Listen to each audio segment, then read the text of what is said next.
Remember that for this semester, we're doing abnormal pregnancy, labor, and puerperium.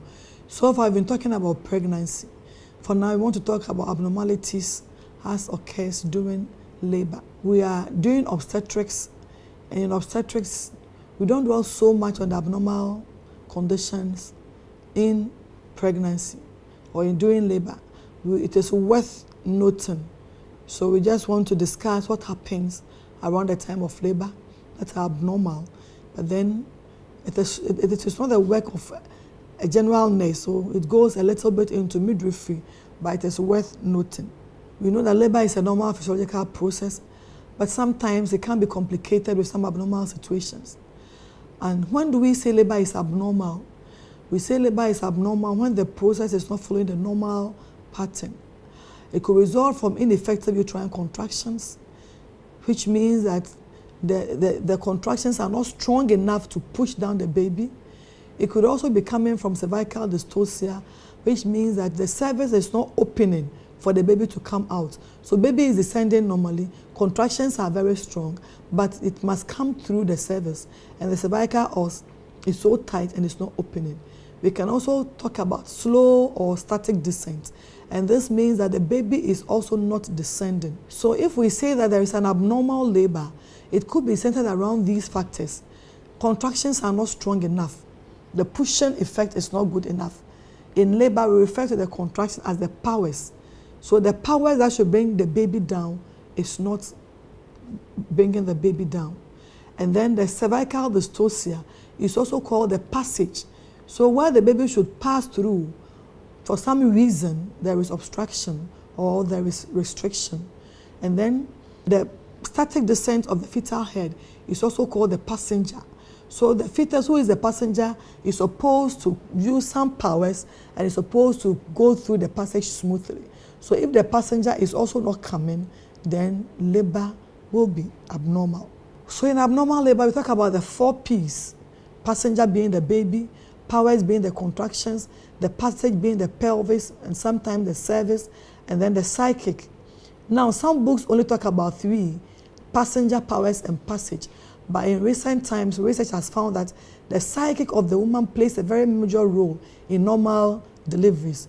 So that if the woman's psychological state or emotional state is highly disturbed, it could also affect the process of labor and prolong the labor. Remember that we said that labor is neuro, and labor is also, there is some neuro involvement, and then there is also some psychic involvement. By the end of this session, I expect that you outline the problems that will be associated with the 4 P's that we discussed earlier on. So you should know what can happen in the powers, you should know what can happen to the passage, you should know what can happen to the passenger, and you should know what can happen abnormally with the psychic of the woman. We also want to discuss the diagnosis and obstetric interventions for abnormal labor conditions. How do we interpret an abnormal pathograph? The pathograph is a graphical recording of the progress of labor.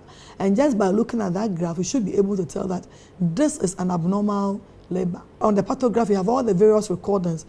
What is the descent like? What are the contractions like? And all these things gives you a clue that this is an abnormal labor. And if you are able to interpret an abnormal pathograph, then you'll be able to diagnose abnormal labor. You discuss obstructed labor. When do we say labor is obstructed? And then how do you manage it? For our session outline, we're talking about definitions. We'll be looking at the types. We're talking about the prolonged labor. Then we also look at prevention of complications of prolonged labor. Then we'll be discussing obstructed labor. That's our main reference. So our first topic, we want to look at definitions and causes of abnormal labor. When do we say labor is abnormal? When the process we said is not following the normal pattern. But what is the normal pattern? Uterine contractions are ineffective, so the cervix is not able to dilate. Descent is slow or static. Labor is delayed with the average duration exceeding 15 hours. Now, it's a range. Some talk about 15 hours, some talk about 18 hours.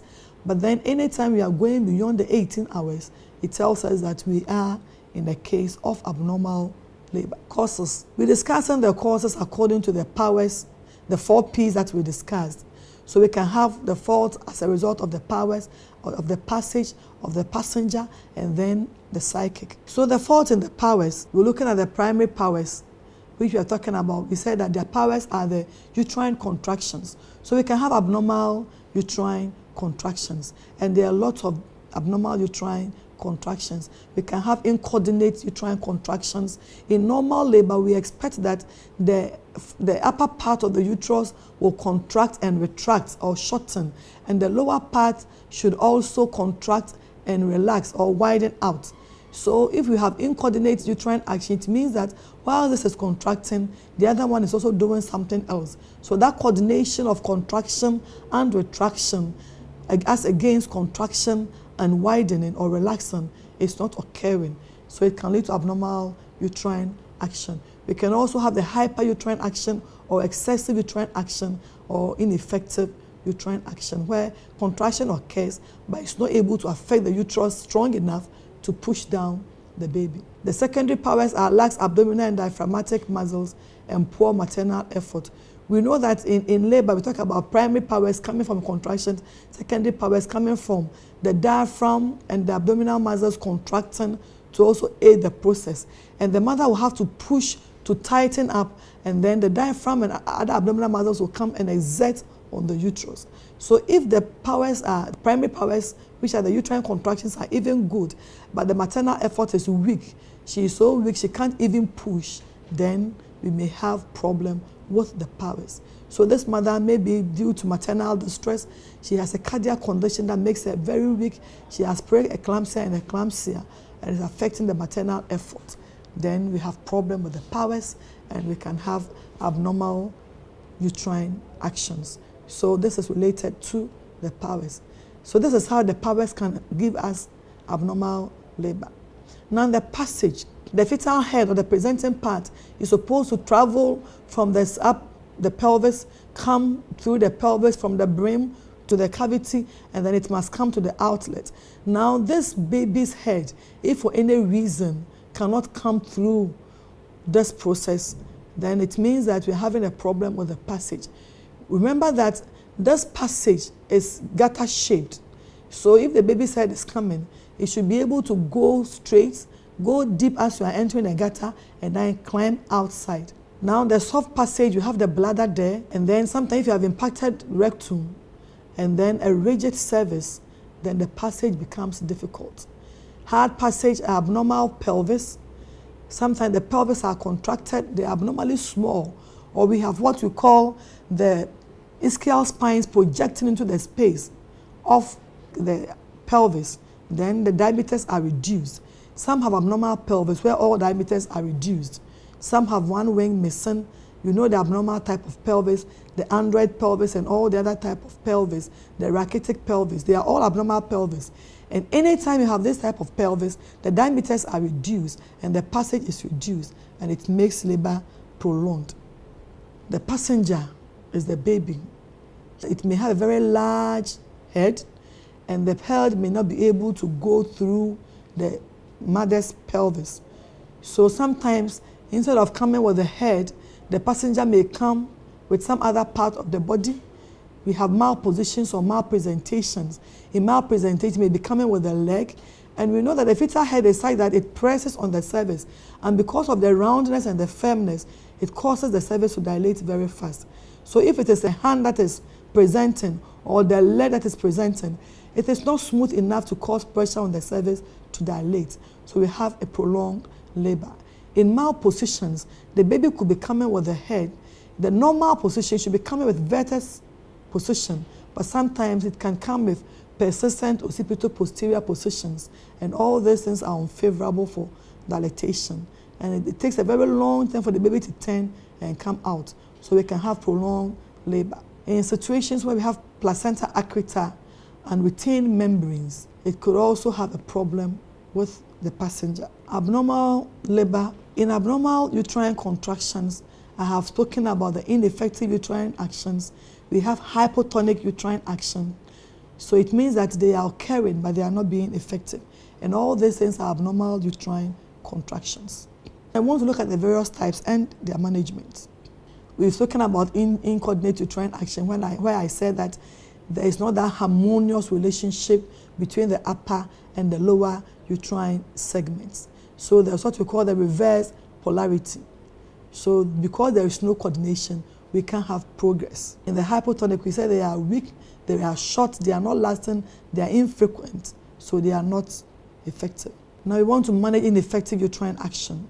Causes in polyhydramnios, remember that in polyhydramnios, we've discussed this earlier on in our second session, and we said that in polyhydramnios, we have excessive fluid, amniotic fluid around the baby. So if you want to contract and push down the baby, there is too much fluid, and then it cannot be very effective. If also we have oligohydramnios, just a limited amount of fluid, we can't have effective fetal axis pressure to aid with the delivery. And then in multiple pregnancy, we could also have ineffective uterine action. If you are managing ineffective uterine action, the contractions are there, but they are not very effective. So the woman becomes anxious. The longer she stays in labor, then the more she becomes anxious, and the psychic may come in to worsen the problem. So it is good that you reassure this woman, cause the woman to relax. You perform vaginal examination to exclude disproportion or malpresentation. Now, if there are ineffective uterine action and you want to help the contractions, you make sure that the woman is able to dilate enough so that when you want to aid the contraction, the baby will be able to come immediately. So you can do medical induction.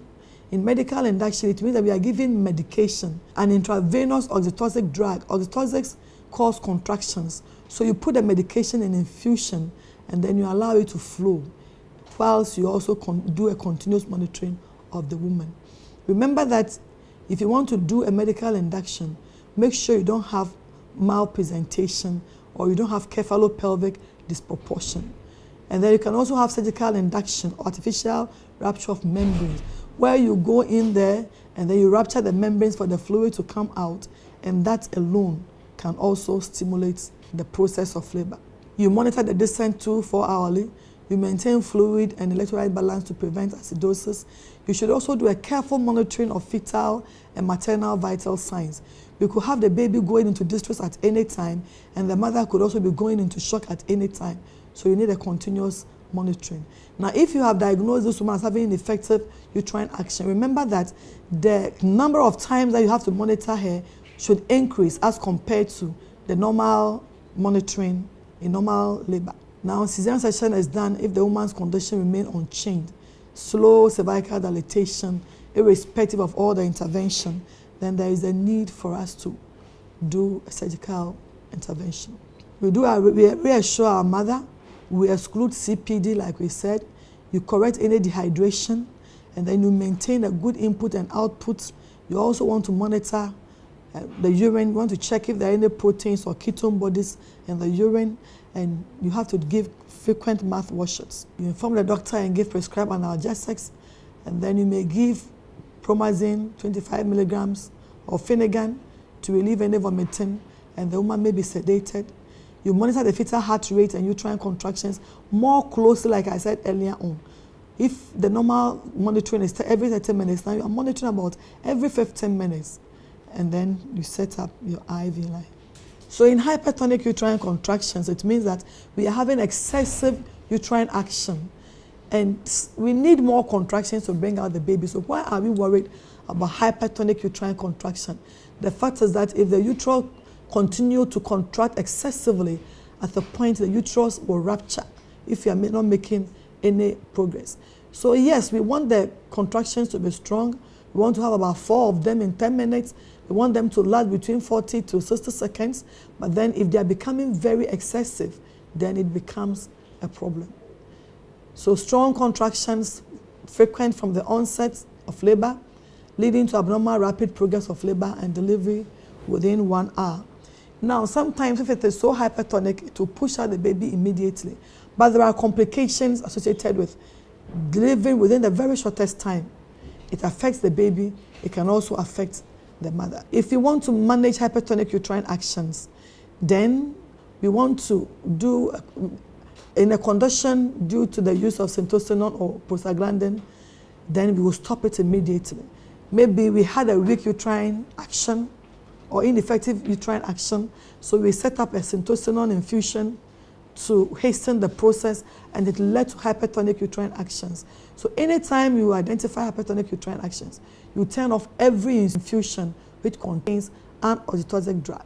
And there's a woman on her left, and you monitor fetal more closely. We know that when the woman lies on her left, we are going to improve placental perfusion because we are going to prevent vena cava occlusion. So the position is very vital. It also improves the fetal condition. You give the mother oxygen if fetal bradycardia exists. We said in our previous sessions that the mother may not be in any distress, but if the fetus is in distress, we give the mother oxygen so that we increase the maternal oxygen level, and then through the placenta, the baby will have adequate oxygen. You inform the doctor immediately to hasten delivery by cesarean section. Now we have what we call a colicky uterus, a condition in which different parts of the uterus contract independently. So in colicky uterus, instead of that harmonious relationship, we have the uterus doing its own thing. So one side is contracting, another part of the fundus is not contracting. And then a typical sign of colicky uterus is that the client continues to complain of pain between contractions. The management is the same as hypertonic uterine action. Constriction ring or dystocia. Remember that when we were discussing this, we said that abnormal labor could be due to so many things. So in constriction ring, we're talking about a localized spasm ring of muscle fibers, which usually occur at the junction of the upper and lower uterine segments of the uterus. So if it is a constriction ring, it means that there is the normal little constriction at that junction, so it is a bit narrowed portion. But when it becomes so exaggerated, then it leads to this constriction ring. And it occurs at the stage of labor, and when it occurs in the second stage, the constriction often embraces a narrow part of the fetus. So it can even, the head maybe will be in progress, and then it narrows and nips or closes, and then the fetal head is trapped, and the fetus begins to struggle. The condition is more common in the third stage, and the ring is referred to as hourglass constriction. So that is how it looks like. If you know the hourglass constriction, upper part is big, the middle is very narrow, almost closing, and then the down part is also big. And if it happens during the third stage, it will trap the placenta. So now baby has escaped, but placenta will be trapped, and the woman will continue bleeding. The causes of constriction ring dystocia, the immediate cause is the hypertonic and colicky uterine actions, and it may occur spontaneously following early rupture of membranes, mishandling of the uterus. Now, we don't want to give any fundal pressure, and you don't need the uterus. Once you need the uterus, it leads to disharmony. The uterus is playing its own rhythm at its own pace. If you go and cause any incoordination, then the rhythm is lost, and the constriction ring will be formed. If you do intrauterine manipulations, now we no longer do the cephalic versions and all that, so that you don't cause any constriction ring. Overstimulation of the uterus could also cause a constriction ring formation. Topic 3, we want to look at prolonged labor. According to the National Safe Motherhood Protocol 2008 manual, labor is said to prolong when it exceeds 12 hours or more. Labor is prolonged when the woman has been experiencing labor pains for 12 hours or more. That's about WHO 2002. But like I said, different writers put it differently. And it is generally agreed that if it is going beyond 18 hours, then it calls for some intervention. Remember that labor is more prolonged in the primip than in the multip. So for instance, in the multip, you should be able to deliver within 12 hours. But then if it's in the primip, then it can go as far as to the 18 hours, and it could still be normal. But anytime you hit the 18th hour in labor, then you note that you're going into abnormality. Now the problem comes in with the calculation of the time of onset of labor. The woman may sit in the house, and when you ask her, she may find it difficult to tell you exactly when the labor sets in. So most of the time, prolonged labor is missed, and the time we realize we have developed the complications. Now in prolonged labor, there are phases of labor. So in prolonged labor, we can define it under the different phases, or explain the different phases, because the phase will tell you what intervention to give. So at what phase in labor is the labor prolonged? Is it the latent phase? Is it the active phase? Is it due to a secondary arrest? So when the latent phase lasts longer than 8 hours, according to the National Safe Motherhood Protocol, then it becomes a prolonged labor. So the woman comes to you in prolonged labor, in active labor. If the woman comes and she is in labor, at the latent phase, she should be able to dilate about 3 centimeters within 8 hours. So if for any reason within 8 hours, this woman is dilating only 1 centimeter, then it means that it is a prolonged latent phase. Now we also have a prolonged active phase or primary dysfunctional labor. And it is when the uterine activity is either inert or incoordinate from the start of the active phase of labor. Now labor is said to be in active phase when you start from the 4 centimeter dilatation. So if the woman gets 4 centimeter dilatation, then from then every hour she is expected to dilate 1 centimeter. So if you enter active phase in 4 centimeter dilatation, then within 6 hours, you should be dilate 10 centimeter, which is a full dilatation where the woman should push and bring out the baby. So if for any reason she comes in 4 centimeters in active phase and within 6 hours, she has still not been able to deliver, then the woman is having a prolonged active phase. So uterine activity is inert or incoordinate from the start of the active phase. So we can't make progress with the labor. The secondary arrest is said to occur when the rate of cervical dilatation, which is normal at first, slows down or stops. So now we say that it is secondary because it started very well. Everything was progressing. Cervical dilatation was progressing. Everything was going on well. Uterine action was good. But it gets to a point and then it becomes static and doesn't move anymore. So we say that there is a secondary arrest. Some books say secondary prolonged labor.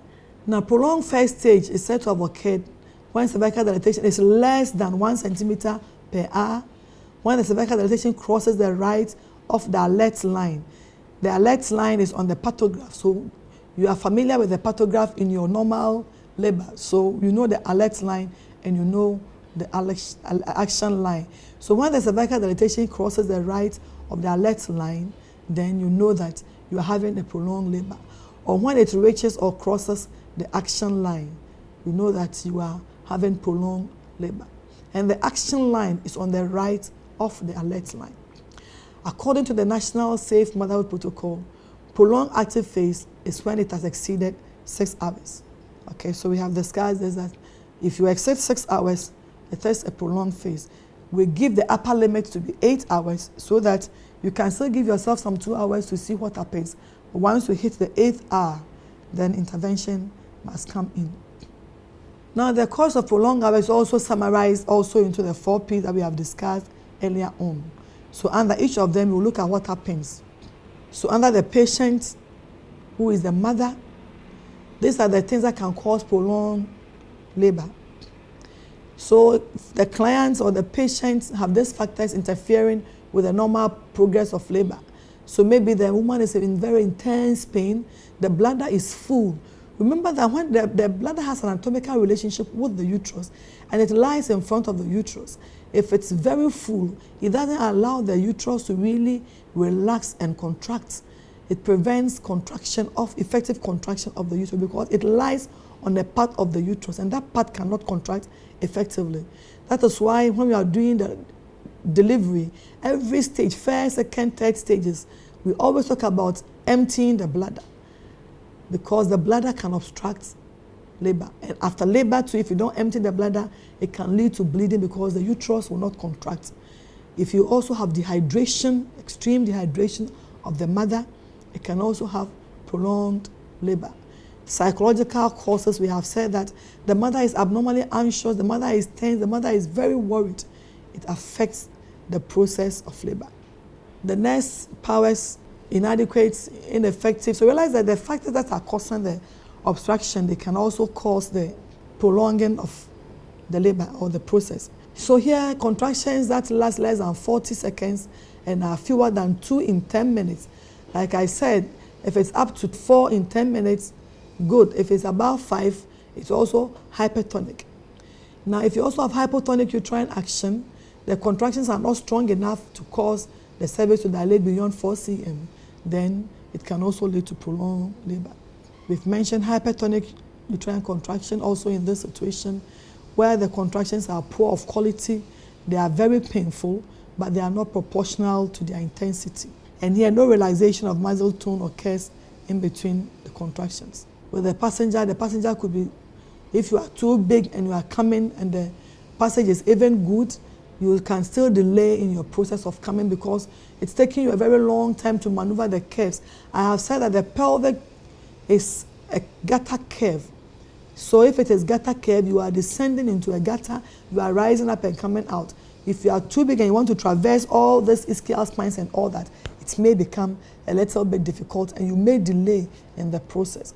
If you have an abnormal line, in normal pregnancy, the line should be longitudinal. If for any reason it's a transverse line, baby is lying across the uterus, there is no way you can even come. So the mother can be in labor for 24 hours and baby will still not come. If you are lying oblique, also not lying transverse, but then oblique in the uterus, you also have a problem. The normal line should be longitudinal, head down, and then buttocks up. When you have abnormal presentation where the baby's buttocks is coming first, or the face instead of the occiput or the back of the head coming first, or the brow, then you have a prolonged labor. Because if you are doing the measurements that should come to the external part of the woman's pelvis, or what we call the outlet, if you present with anything apart from the vertex, in all these other presentations like the face and the brow, the diameters are very long and they cannot go through the pelvis. Abnormal position of the feet, example, occipital-posterior positions. So in the passage, the pelvis may be too small for the passenger in case of CPD. So the CPD is cephalopelvic disproportion. If it is relating to the mother's pelvis, then the mother gets inadequate pelvis and that relates to the mother. If it's relating to the baby's head, then the baby's head is a factor affecting the passenger. So here the pelvis may be too small and then we have cephalopelvic disproportion. The head could even be normal, but the pelvis could be abnormally small that even a normal head may not be able to pass through. There may be problems with the tissues and they may have excessive scarring, vulva from genital mutilations, cervical scarring from previous trauma, so it cannot stretch. But the three main causes in the passage are the inefficient contraction, the CPD or cephalopelvic disproportion, and those occipital-posterior positions. So you can see this is the passage. You can see the mother's pelvis over there. The baby is coming from where we have the three bones up there and will be descending to the sides and gradually coming out of this gutter-shaped pelvis. How do we prevent prolonged labor? What are the complications of prolonged labor? If you want to prevent prolonged labor, I always tell midwives when I hold seminars that if the woman comes and you are nice to the woman, you cause her to relax, it also helps you because labor will be fast. You stop running around, you stop also bowing down and then having pain in your back. So reassuring the woman, causing the woman to relax is very important. We have said that there are four main factors. If you take care of the passenger, the passage, and you ignore the patient or you ignore the psychic of this woman, you are still going to have prolonged labor and she's going to be with you for a longer time. You are still going to run around. Reassuring the woman is important. Explain to the woman every single procedure you're going to carry out on the woman so she doesn't become anxious. If it's necessary to take this woman to the theater, you tell her what to find there, the uniform, she will find the type of light, it's a different room, and then you allay the woman's anxiety. You assess the woman's hydration level. Remember, when we're talking about prolonged labor, we said that dehydration can lead to prolonged labor. So you assess the woman, if you want to prevent, assess the woman's hydration level and rehydrate the woman before she enters into labor. The pathograph should be used to monitor and record observations and the progress of labor.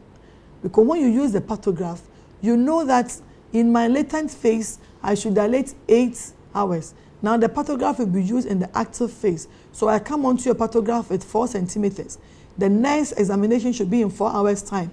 And it is believed that in normal situations, I must dilate every hour, 1 centimeter in every hour. So by the 4th hour, you expect that because I came in with 4 centimeter dilatation, I should reach 8 centimeter dilatation. So if you look on the pathograph and instead of getting to 8, you are around 6, then you know that you are having a prolonged labor. So if you want to prevent prolonged labor, use the pathograph effectively. And once you use it, when the plotting goes abnormal, you'll be able to have early identification and then refer appropriately. You also have to do what we call active management of the 3rd stage of labor, because labor can also be prolonged in the 3rd stage, and then you can have the placenta being trapped. So once your baby comes out, you rule out the return of any twin, then you can give your oxytocin drug, and then the baby will come out. So once the baby has come out and you've given oxytocin drug, now you want to hasten delivery of the placenta. And that's what we refer to as the active management of the 3rd stage. And it prevents prolonged 3rd stage. You encourage clients in labor to urinate at least every 1 to 2 hours. Remember, we said that a full bladder will obstruct the uterus and prevent it from contracting effectively. Complications, maternal conditions may deteriorate due to dehydration. She is trying to push, she's gone through labor for a very long time. She will go through dehydration.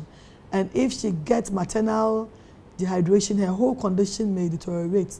She may have electrolyte imbalance, and then she may also experience maternal exhaustion. Now, the risk of infection is increased because of early rupture of membranes. This mother ruptured the membranes long ago, and we are doing vaginal examination, all the examination. Remember that the membranes serve as a barrier to infections, and once they rupture too early, they become a source of infection to the mother. And that is why anytime you have ruptured membranes and prolonged labor, we go in to give antibiotics to cover it. In our postpartum hemorrhage is likely to occur due to uterine atonia. So if the woman had been in prolonged labor, the uterus have tried to contract and retract, and now the uterus is relaxed. It has lost muscle tone. We know that during the postpartum period, once placenta comes out, the uterus will have to contract and make use of what we call the crisscross muscle fibers to be able to stop the hemorrhage. So if this uterus lacks tone or has lost tone due to prolonged labor, then bleeding will occur and bleeding will be pronounced. The uterus may also rupture, especially if it resulted from hypertonic uterine action. The woman may have restlessness or what we call maternal distress. Lacerations of the genital tract can also occur, anxiety and pain. The lacerations can occur if it is hypertonic uterine action, where there was so much contraction, baby came out within a shortest time, the muscles could not take time to relax. The woman's muscles could not relax. So the pelvic floor muscles were still tight, the perineum was still tight, so the woman may have lacerations. She may have anxiety and pain, overstretching of the pelvic ligaments leading to cystocele or rectocele. And then we have post-traumatic stress. Drop foot, vesicle, and rectovaginal fistula are all complications of prolonged labor. Now, when the labor stays for a very long time, the head is still going to press against the bladder. There could be some nervous damage. We could have ischemia to the bladder and to the rectum. Diminished blood supply will lead to necrosis of these muscles. An artificial hole can be created connecting the vagina to either the rectum or to the bladder. And if that occurs, a fistula occurs, and then the woman may be leaking urine through the vagina or feces through the vagina, and it is a very devastating complication. Fetal complications, we have fetal hypoxia, we have intracranial hemorrhage, infection to the baby, perinatal mortality is increased in prolonged labor, we have neonatal pneumonia, we can have pneumoconium aspiration, and then fetal acidosis.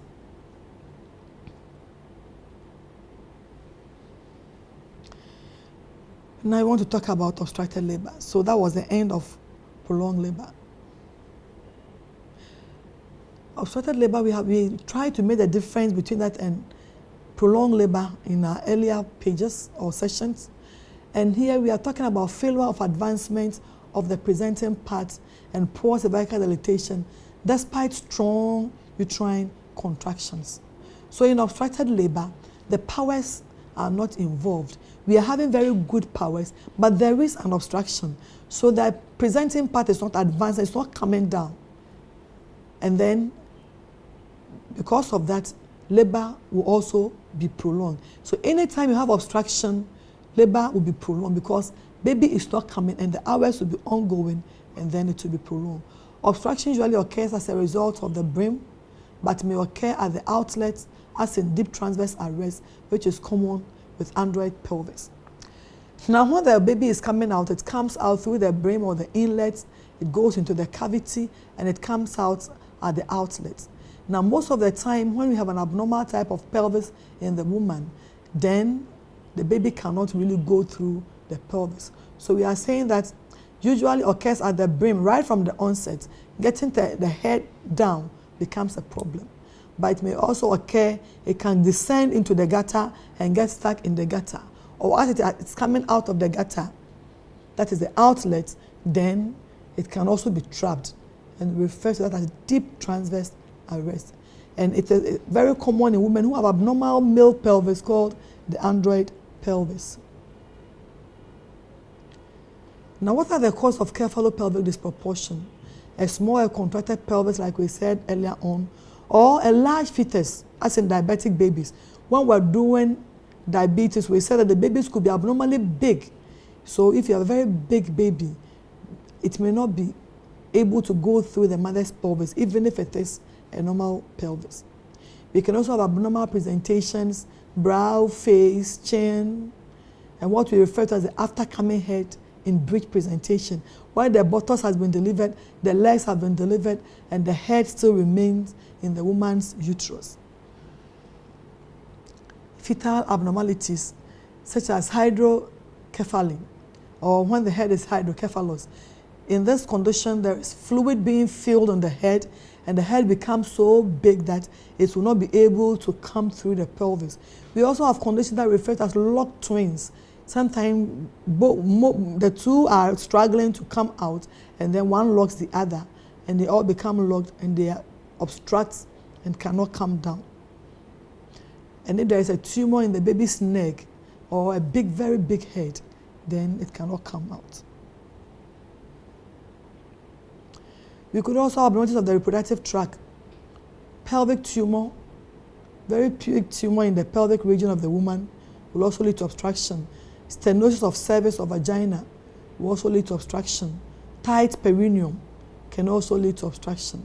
And this is why when women come in and they have FGM and the scar is so bad affecting the perineum, we opt that they go in for elective cesarean section because the perineum cannot stretch because it is scarred.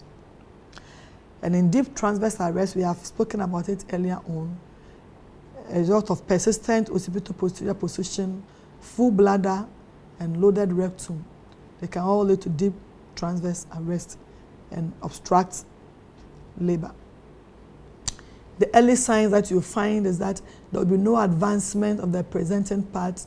Contractions are good. You are recording 4 in 10, lasting 40 to 60 seconds. Yes, the presenting part is not coming. So the powers has done its work very well, but the passenger is not coming. Sometimes the cervix dilates slowly and the cervix hangs loosely like an empty sleeve because nothing is filling the cervix and the presenting part is high. So it's not well applied to the cervix. So it will dilate and becomes loose and refer to it as an empty sleeve. The 4 waters form a large elongated bag and ruptures early.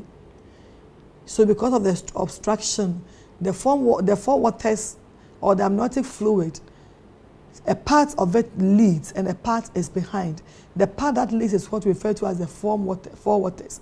Now here it becomes elongated. The space is small, so it becomes very long. The membranes are elongated and the fluid fills the membrane like a very slender balloon, and then it ruptures very early. The late signs, maternal and fetal distress, there is so much contractions, power is working, so much power in there, mother is even tired, fetus is also in distress. You can also find dehydration and ketoacidosis. The woman complains of thirst and she feels very dry. You could also have sunken eyes. The mouth is dry, the skin is identified by a skin pinch going back. And then you could also have fever or raised temperature, abdominal pain, which may be continuous. It tells you that we can have an obstructed labor. The powers are too much. They are trying to push, but then we are not having any progress. Now let's look at the other signs of the late signs. This, you can have shock, rapid weak pulse. You can also have blood pressure being very low. And anytime you have increased pulse, you have low blood pressure, you know that you are going into shock. And then you also have increase in respiration, 30 minutes or 30 beats or more per minute, and the woman becomes anxious. There is some unconsciousness or confusion. Unconsciousness, you're talking about the woman going into labor. We are not going into coma, but then she becomes unconscious. She doesn't even know where she is now, so she becomes semi-conscious. She has lost touch of what time of day it is, and all that tells you that the woman is very soon is going to go into very serious complications. Shock may be due to ruptured uterus or sepsis. This woman, because of hyperuterine action and there is no dilatation, at the point the uterus, which is still contracting, powers are working, will decide to rupture. Because if I'm contracting, I'm bringing you down, you're not coming, I get tired, and then I break. So uterine rupture will occur. And it is more common in the multiparous women. And then we have lower genital tract injuries, third-degree tears. So third-degree tears, you know that the perineum will be involved, the anal sphincter may also even be involved. Vesicovaginal fistula will occur. We have explained what we're doing prolonged labor, and then rectovaginal fistula can also occur. Maternal complications, peripheral nerve injuries because of the prolonged and difficult labor. We have said that this head will be pressing on nerves supplying the lower limbs, and this will lead to a condition we call the foot drop. So the woman delivers and cannot even walk again. Infection of the pubic bone, which we call osteitis pubis. We can have chorioamnionitis and puerperal sepsis. We could also have pressure sores. Obstructed labor may make one chronically ill. She can become immobile. If she is not turned often, then the pressure sores will also deepen. Psychological and emotional disturbances will occur, and postpartum hemorrhage is also very high in obstructed labor, and then we can also have death occurring.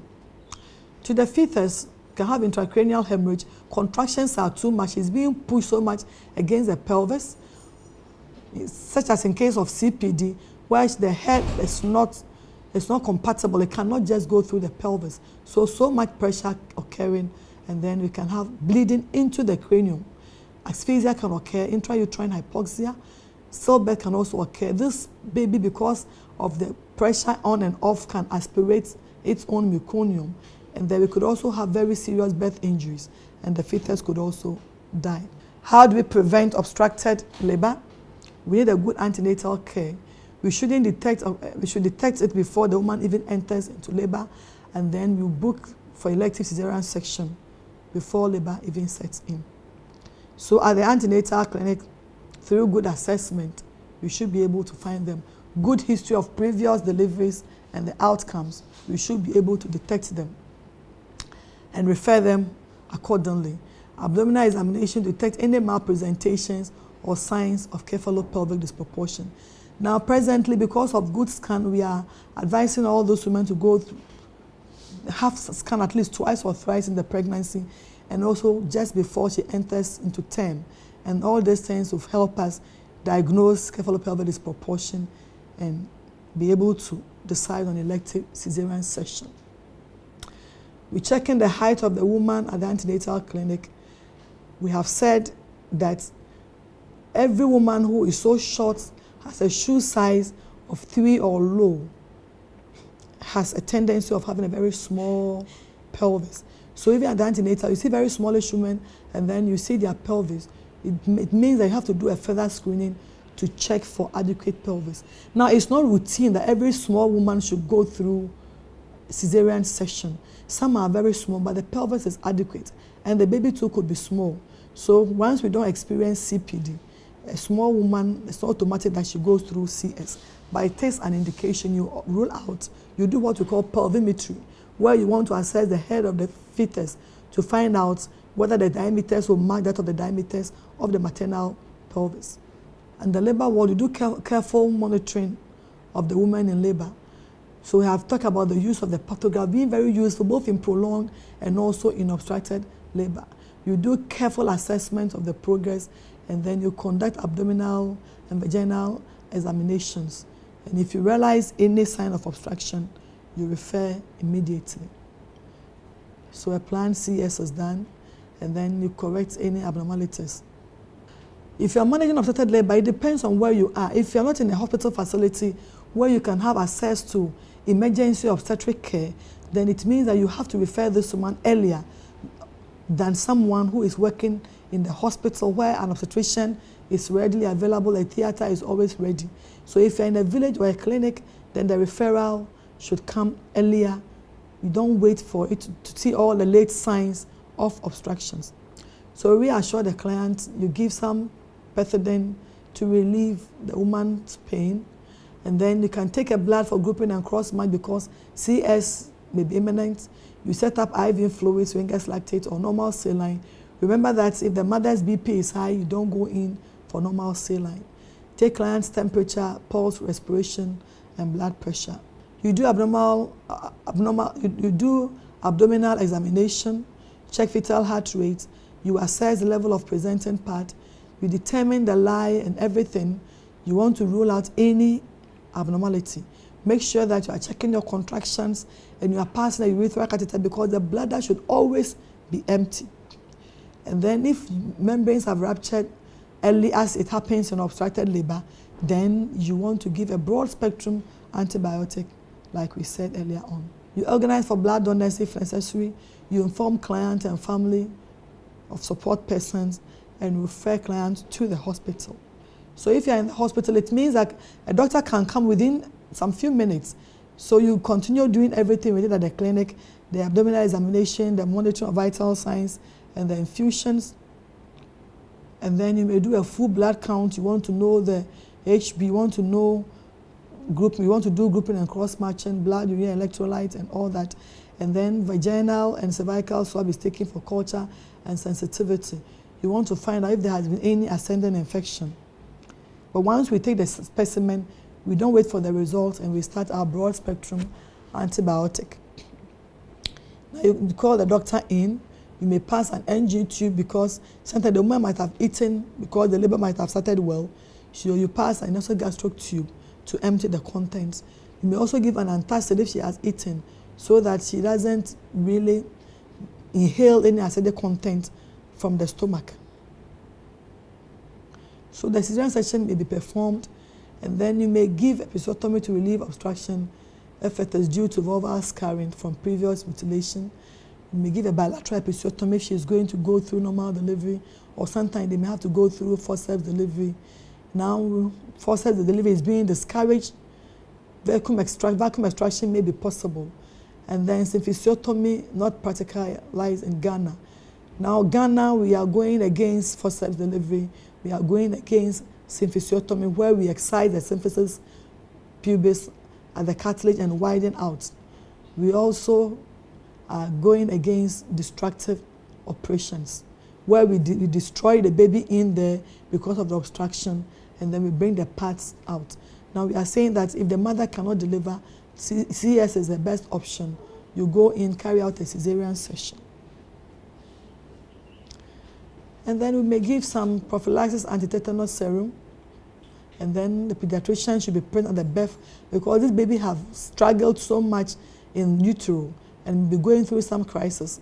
A pediatrician or a pediatric nurse should be present at the birth to do immediate resuscitation of the baby. And the parents should be informed that the baby may be sent to the neonatal intensive care unit because of the stress the baby might have gone through in utero. And this brings us to the end of our prolonged labor and also obstructed labor. These are the references. You can visit the Safe Motherhood site for more current updates and some other information on obstructed and prolonged labor. Like I said, in obstetric, it is well that we know these things, but practically we are not going to use, we may not be using this information.